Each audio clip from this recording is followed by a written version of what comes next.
Coba kita renungi, tidak asing bagi kita kisah Fir'aun. Fir'aun di masanya teman-teman, fisiknya kuat, kekar, putih, tampan, tinggi, punya banyak keturunan, punya banyak harta, kerajaannya luas, pasukannya tidak pernah terkalahkan, mengaku Tuhan. Allah kekalkan dalam Al-Quran, Ana Rabbukumul A'la, aku Tuhan kalian yang paling tinggi. Dan masyarakatnya mengiyakan itu, diakui sebagai Tuhan Fir'aun. Makanya waktu Nabi Musa dan Nabi Harun alaihissalam datang membantah ketuhanannya, oh dia ribut, gitu kan? Tapi pertanyaannya sekarang, apa yang tersisa? Apa yang tersisa dari Fir'aun? Tersisa muminya, jasadnya.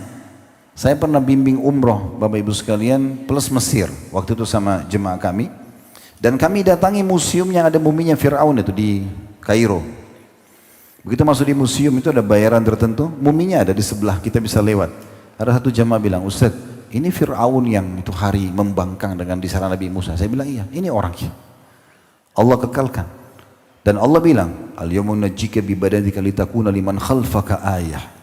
Hari ini Fir'aun kami selamatkan badanmu. Badan itu berarti utuh, dari rambut sampai kukunya. Indonesia juga bilang badan biasanya kan. Nah, kalau jasad mungkin masih ada yang utuh tapi ada yang tidak. Tapi kalau badan itu berarti utuh. Kan? Maka Allah bilang, kami selamatkan badanmu agar engkau menjadi tanda-tanda kebesaran kami bagi orang yang datang sesudahmu. Mana Fir'aun dengan kebesarannya dan kerajaannya dulu? Di museum itu kita bisa lihat kereta kencananya, kita bisa lihat ranjangnya, kita bisa lihat tempat makannya. Tapi tinggal kenangan. Nggak ada lagi. Sebaliknya, Musa dan Harun alaihissalam, mereka waktu itu dibangkangi oleh Fir'aun, diserang, tapi Allah selamatkan. Dan sampai hari ini namanya Musa dan Harun harum. Yang lebih dekat daripada itu, setelah itu juga ada Qarun. Biasa kita dengar di Indonesia harta karun ya. Nah, harta karun itu sebenarnya diambil dari namanya Qarun. Qarun itu pengikutnya Nabi Musa yang kaya raya. Dulunya orang miskin, lalu dia minta kepada Nabi Musa agar didoakan menjadi kaya, Allah bukakan pintu kekayaan. Begitu jadi kaya sombong, gak mau bayar zakat, membangkang dengan risalah Nabi Musa alaihissalam, bahkan konspirasi dengan Fir'aun untuk membunuh Nabi Musa, gitu kan? Allah tenggelamkan dia dengan hartanya semua. Makanya semua harta yang tertimbun dibilang harta karun, ya. Dan memang Allah sudah kekalkan dan diwahyukan kepada Nabi Musa, tidak akan pernah ada yang bisa menemukan hartanya lagi. Kuasa Allah ditutup, ya, oleh Allah SWT. Mana dia dengan hartanya yang Allah gambarkan dalam Al-Quran, kuncinya saja, kunci gudangnya itu harus diangkat oleh beberapa lelaki yang perkasa, kuncinya. Karena besarnya kunci gudang dia, bagaimana pintu gudangnya, bagaimana isi hartanya di sana. Mana teman-teman sekalian yang lebih dekat daripada itu? Abu Jahal, Abu Lahab. Pernah dengar nama-nama ini kan? Ini tokoh-tokoh Quraisy di Mekah. Anda kalau baca sejarah-sejarah, syair-syair menggambarkan mereka, mereka itu tampan-tampan, mereka kulitnya putih, mereka punya kedudukan, mereka punya harta, punya keturunan. Mana sekarang Abu Lahab sama Abu Jahal? Abu Jahal meninggal dalam kondisi terhina di perang Badar, gitu kan? Kemudian juga Abu Lahab, pamannya Nabi, tidak ikut perang Badar, tapi waktu dia meninggal dalam kondisi kepalanya sempat luka karena dipukul oleh Ummu Fadl. Ummu Fadl ini istrinya Abbas, paman Nabi.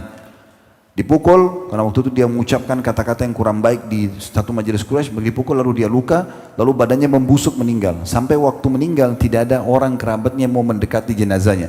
Jadi Abu Lahab itu dikuburkan dalam buku-buku sejarah dikatakan sambil dirajam dengan batu. Anak-anaknya pun melempari batu sampai gundukan batu tidak bisa dikuburkan karena badannya busuk. Itu akhir kehidupannya. Rumahnya hilang, kedudukannya sudah tidak dikenang, padahal waktu itu luar biasa terkenalnya. Umayyah bin Khalaf, majikannya Bilal yang taruh batu di dadanya Bilal, itu tokoh orang kaya di Mekah, terkenal sekali, gitu kan? Meninggal juga di tangannya Bilal di perang Badar, juga sama, badannya membusuk, gitu kan?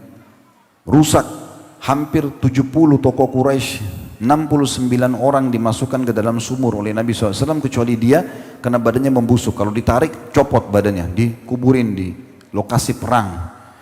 Hilang semua kisahnya mereka. Dan sebaliknya, ya, mana jeritannya Bilal? Bilal sempat teriak-teriak waktu kesakitan, ahadun ahad.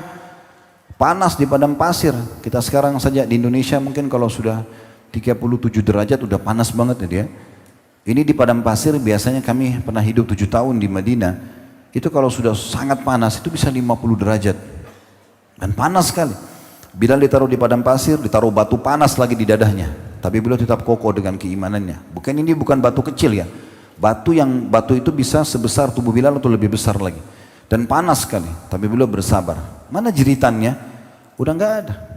Bahkan Bilal dikenang setelah Islam termasuk sahabat Nabi yang diangkat dimuliakan oleh Allah SWT walaupun dia mantan budak kulitnya hitam jadi muadzin Nabi.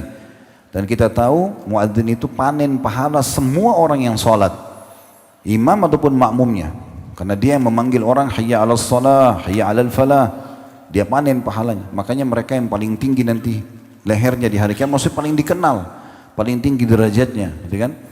Sudah tidak ada jeritannya, gitu kan? Mana jeritan Khabbab bin Arad? Sahabat Khabbab bin Arad ini teman-teman, waktu di masa khilafahnya Umar jadi raja, Umar sempat lihat Khabbab lalu Umar panggil. Lalu berkata begini, hai Khabbab, siksaan Quraisy apa yang paling berat yang kamu rasakan? Khabbab nggak bicara, cuma buka bajunya. Ternyata di belakangnya Khabbab itu, ini kalau tulang belakang kita Bapak Ibu sekalian, di sebelah tulangnya itu ada bolong yang sangat dalam dari atas sampai ke tulang ekornya. Berwarna hitam kemerah-merahan. Begitu lihat Umar menangis, belum tahu apa yang terjadi. Umar sudah nangis. Lalu Umar berkata, apa yang mereka lakukan padamu hai Khabbab? Beliau mengatakan, ya Amirul Mukminin, mereka membuka pakaianku, mereka menaruh batu-batu yang panas dan tajam di padang pasir, lalu mereka menyeret tubuhku di atas batu tersebut. Lalu Khabbab bin Arad datang ke Nabi SAW depan Ka'bah, ya Rasulullah, lihat nih darah semuanya. Mohonlah kepada Allah agar kita diberikan kemenangan. Kata Nabi SAW, kalian adalah kaum yang tergesa-gesa. Umat sebelum kalian, mereka bersabar dengan iman mereka. Ditanam di tanah sampai di lehernya, dibelah dua kepalanya. Mereka tidak meninggalkan agamanya. Demi Allah, agama ini akan menyebar, ya, sampai nanti seseorang jalan dari Hadramaut ke Sana'a 600 km tanpa ada lagi rasa khawatir. Nah ini menandakan memang teman-teman sekalian ada penyiksaan. Tapi mana jeritan Khabbab? Sudah nggak ada. Semua itu berlalu, ujian-ujian pun itu berlalu. Mungkin kita juga pernah dengar bagaimana Hamzah radhiyallahu anhu terbunuh di perang Uhud. Setelah terbunuh dibunuh oleh Wahsy di tombak, gitu ya. Kemudian datang Hindun ini istrinya Abu Sufyan. Walaupun nanti Wahsy dan Hindun masuk Islam di pembebasan kota Mekah. Tapi waktu itu Hindun jengkel karena ayahnya, kakaknya itu terbunuh di Badar termasuk ada campur tangan Hamzah. Maka dia melihat jenazahnya, dia panggil Wahsy. Wahsy, cabut tongkatmu ini, tombakmu ini, belah dadanya Hamzah, saya ingin memakan jantungnya. Maka disobek dadahnya, berusaha dicabut jantungnya, hidungnya dimutilasi berdarah. Kata Umar radhiyallahu anhu, saya belum pernah melihat Nabi SAW menangis seperti sedihnya waktu lewat jenazah pamannya Hamzah.